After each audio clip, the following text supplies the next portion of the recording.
एक बार एक छोटे से गांव के पास एक बंदर रहता था। वो बहुत शरारती था, लेकिन बुद्धिमान नहीं था। एक दिन वो पेड़ों पर उछलता कूदता एक अमीर आदमी के सुंदर बगीचे में जा पहुंचा।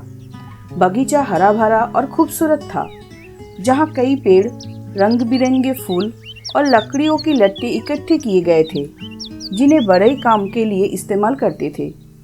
बंदर यहाँ वहाँ घूमते हुए एक बड़े लकड़ी के लट्टे की ओर गया, जो जमीन पर पड़ा हुआ था। ये लट्टा बीच से आड़ा चीरने के लिए आधा कटा हुआ था। बढ़ई ने उसके बीच एक मोटा किलनुमा लकड़ी फंसा दिया था, ताकि लट्टा खुला रहे। काम पूरा करने से पहले वो वहां से चले गए थे। बंदर ने उस लट्टे पर चढ़कर उछल कूद शुरू कर दी। वो बहुत ही खुश था और मस्ती कर रहा था। कुछ देर बाद वो बीच में बैठ गया और अपनी लंबी पूंछ लट्टे के खुले हिस्से में लटका दी।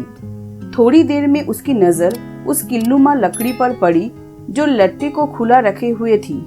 शरारती और मूर्ख बंदर ने सोचा कि क्यों ना इस लकड़ी को खींचकर निकाला जाए। ना उसका कोई उद्देश्य था और ना ही समझ। बस खेल खेल में वो उसे खींचने लगा। पहले तो लकड़ी हिली भी नहीं, लेकिन बंदर जिद पर अड़ गया। अपनी पूरी ताकत से खींचा और अंत में वो कील बाहर आ गई। जैसे ही कील बाहर आई, भारी लट्टे के दोनों हिस्से जोर से आपस में भड़ाभड़ कर बंद हो गए।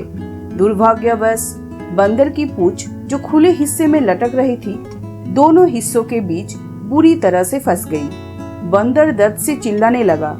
उसने पूंछ को छुड़ाने के लिए बहुत कोशिश की। कभी खींचा, कभी जोर लगाया, कभी चीखा, लेकिन सब व्यर्थ रहा। वहां कोई नहीं था जो उसकी मदद कर सके और दर्द असहनीय था। पूरी रात वो इसी तरह पीड़ा में पड़ा रहा। सुबह होते होते दर्द और थकावट ने उसे तोड़ दिया। अंत में बंदर की मूर्खता और लापरवाही की कीमत उसे अपनी जान देकर चुकानी पड़ी। इससे हमें क्या सीख मिलती है? जो लोग बिना सोचे समझे काम करते हैं, उन्हें अक्सर भारी हानि उठानी पड़ती है। मूर्ख अपनी गलतियों का फल खुद भोगते हैं।